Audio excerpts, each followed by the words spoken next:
आज मैं आपको एक अनोखी रहस्यमय कहानी सुनाऊंगा। अगर आप चैनल पर नए हैं तो अभी सब्सक्राइब कर ले तथा कहानी पूरा देखे। अंत में एक अनोखा रहस्य छुपा है। धन्यवाद। तो सुनिए।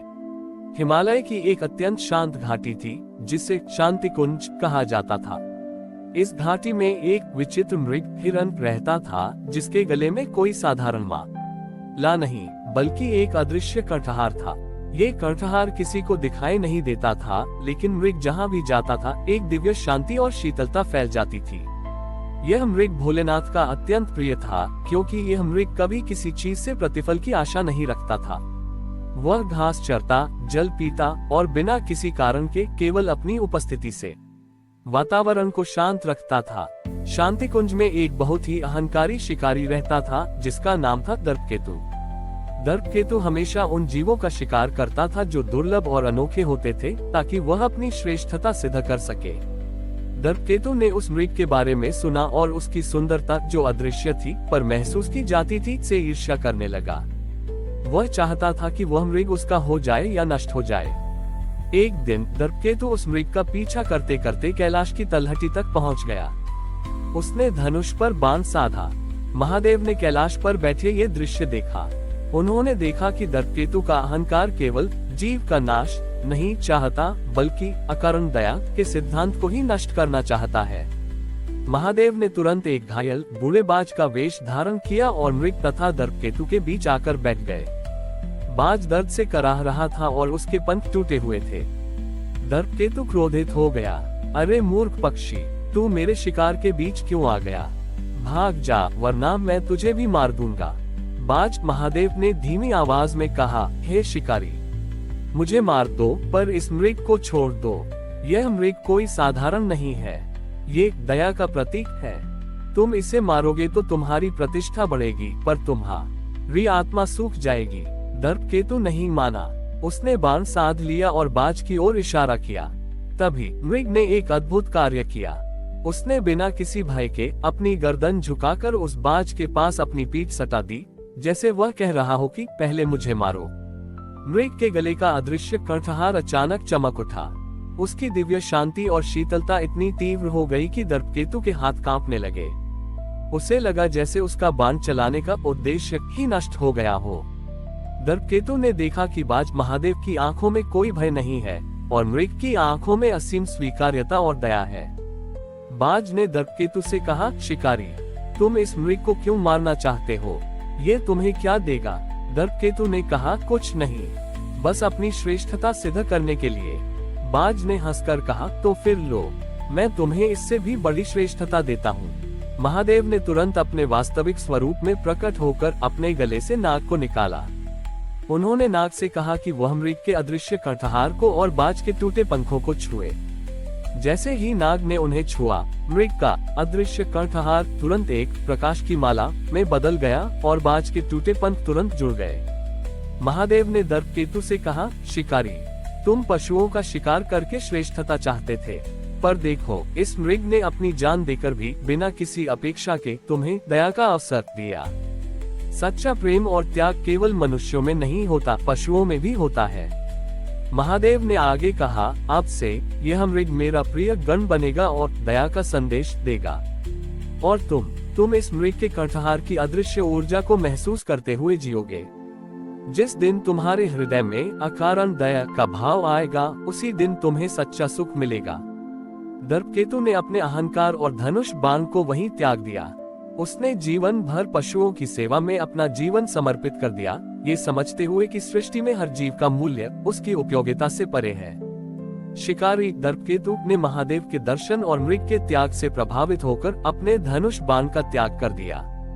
अब वह दया के छोटे के नाम से जाना जाने लगा।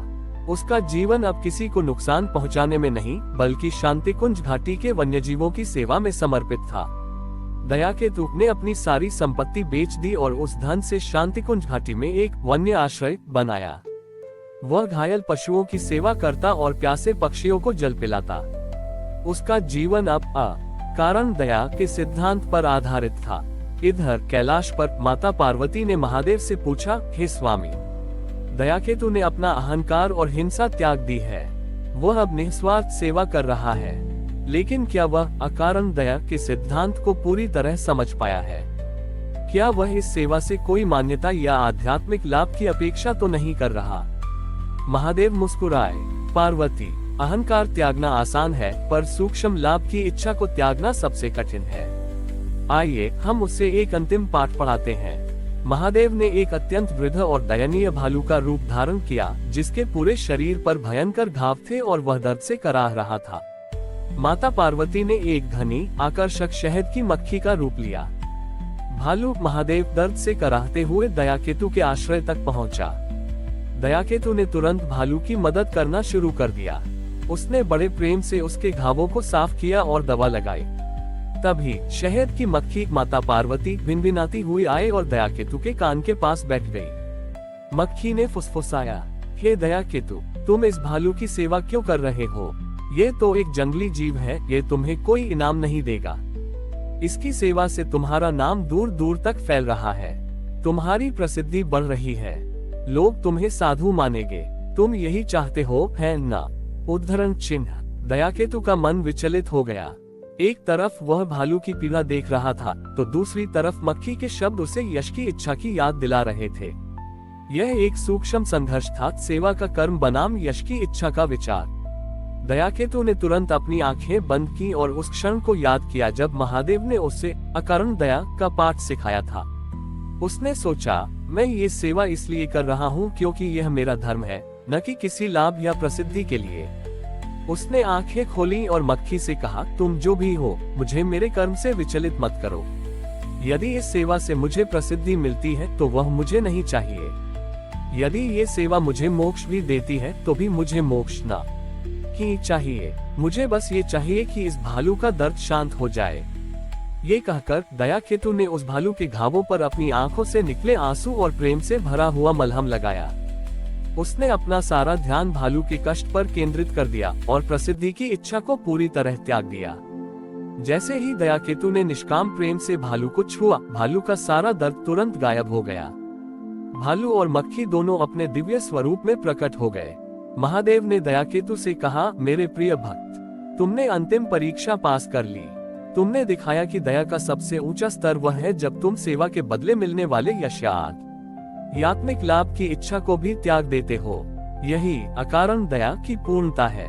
माता पार्वती ने मक्खी के रूप में कहा, अब तुम्हारी सेवा केवल जीव के लिए नहीं बल्कि सेवा के भाव की शुद्धता के लिए है। महादेव ने दयाकेतु को आशीर्वाद दिया कि अब से उसकी वन्य आश्रय की घाटी को निस्वार्थ निकेतन के नाम से जाना जाएगा, जहां सेवा स्वयं ही परम आनंद बन जाती है। ये कहानी सिखाती है कि सच्चा त्याग केवल संपत्ति या अहंकार का त्याग नहीं है, बल्कि सेवा या अच्छे कर्म के बदले मिलने वाले सूक्ष्म लाभ, प्रसिद्धि, पुण्य या मोक्ष की इच्छा का त्याग है। महादेव का पशु प्रेम हमें सिखाता है कि अकारण दया की पूर्णता तभी आती है जब सेवा का उद्देश्य केवल दर्द को शांत करना हो, न कि स्वयं के लिए कोई नाम या आध्यात्मिक उन्नति अर्जित करना। हमारी और भी आध्यात्मिक एवं अनोखी कहानियां देखने के लिए हमारे चैनल पर जाएं तथा धार्मिक एवं पौराणिक अनोखी कहानियां हमारे चैनल पर है। कृपया जाके देखें तथा हमारे चैनल को सब्सक्राइब करके रखें और वीडियो लाइक जरूर करें। धन्यवाद।